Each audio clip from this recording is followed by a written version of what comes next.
क्या आप जानते हैं एक ऐसे संत के बारे में जिन्होंने एक शक्तिशाली बादशाह के सामने भी कह दिया कि संतों का राज दरबार से कोई काम नहीं होता। आज हम जानेंगे भगवान कृष्ण के महान भक्त कुंभन दास जी की प्रेरणादायक कथा।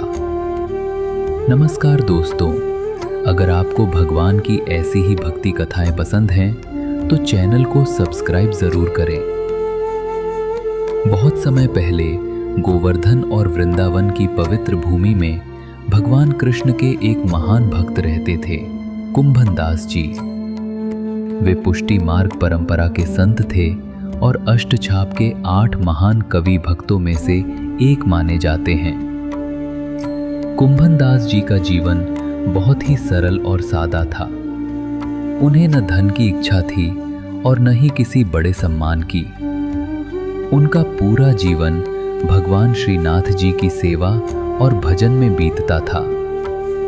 हर सुबह वे मंदिर में जाते और भगवान के सामने बैठकर प्रेम से भजन गाते। उनकी वाणी में इतनी भक्ति होती थी कि जो भी उनके भजन सुनता उसका मन भगवान की भक्ति में डूब जाता। धीरे धीरे उनकी भक्ति और भजनों की प्रसिद्धि दूर दूर तक फैलने लगी। एक दिन मुगल सम्राट अकबर ने भी उनके भजन के बारे में सुना। अकबर कला और संतों का सम्मान करता था, इसलिए उसने सोचा कि ऐसे महान संत को अपने दरबार में बुलाना चाहिए। उसने कुंभन दास जी को अपने दरबार में आने का निमंत्रण भेजा, लेकिन कुंभन दास जी का मन राज दरबार में जाने का नहीं था। उनका मन तो केवल भगवान की सेवा में लगता था। फिर भी लोगों के बहुत आग्रह करने पर वे दरबार पहुंच गए। जब वे बादशाह अकबर के सामने पहुंचे तो अकबर ने विनम्रता से कहा, महाराज, हमें भी आपका भजन सुनने का सौभाग्य दीजिए। तब कुंभन दास जी ने एक पद गाया जो आज भी बहुत प्रसिद्ध है।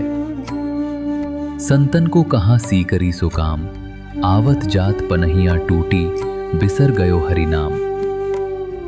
इस पद का भाव था, संतों का राज दरबार से क्या काम, वहां आने जाने में समय और शक्ति व्यर्थ होती है और भगवान का नाम भी भूल जाता है। कुंभन दास जी के इन सच्चे शब्दों में केवल भगवान के प्रति प्रेम और सच्ची भक्ति थी। यह सुनकर बादशाह अकबर भी उनकी भक्ति से बहुत प्रभावित हुआ। उसने समझ लिया कि यह संत वास्तव में सच्चा भक्त है, जिसे न धन चाहिए और न सम्मान। अकबर ने उन्हें सम्मान के साथ वापस भेज दिया ताकि वे फिर से अपने प्रिय भगवान श्रीनाथ जी की सेवा कर सकें। इस कथा से हमें यह सीख मिलती है कि सच्चे भक्त के लिए संसार की दौलत और सम्मान से भी बड़ा धन भगवान की भक्ति होती है।